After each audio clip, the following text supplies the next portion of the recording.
One of the themes that really stood out strongly to you was this concept of erasure. So I wondered if you Mhm. could talk a little bit about um, why that theme kept coming up for you so much, and how you would define erasure in this context as well.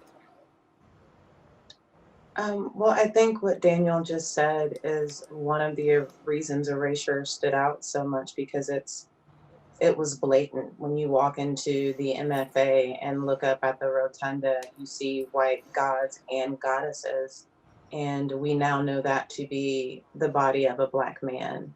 And so that is an absolute erasure in the definitive definition of the word, as if you were to take something that you know is there and you're trying to make it go away. It is something that you do with intent, and it's something that you do with effort.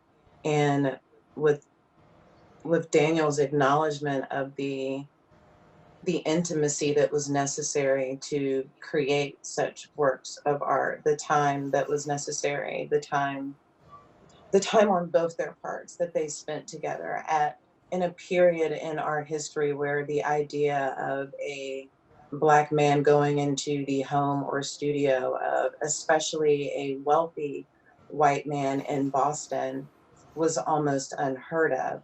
There were challenges in with the construction of the 54th monument with Robert Gould Shaw, because they couldn't get Black artists to sit because they were so fearful because of this history of Black men being kidnapped for scientific experiment and so on and so forth. So we know that there was a connection of some sort between the two of them.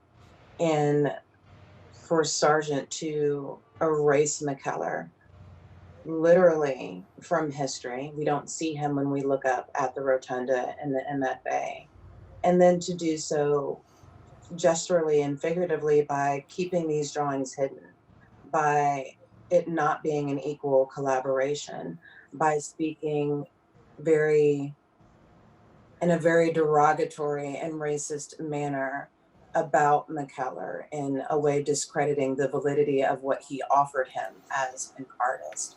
And I really think that in talking about erasure, it's reframing the artist model and muse and reevaluating what that relationship looks like in the sense of collaboration and the sense of equity.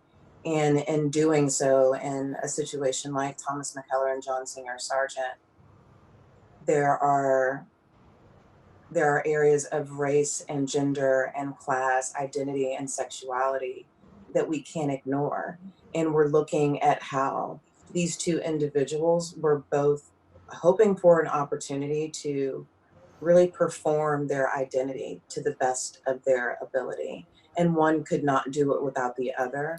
But as Daniel mentioned earlier, Sargent clearly profited more than McKellar did. And that was intentional because he erased him from this artistry.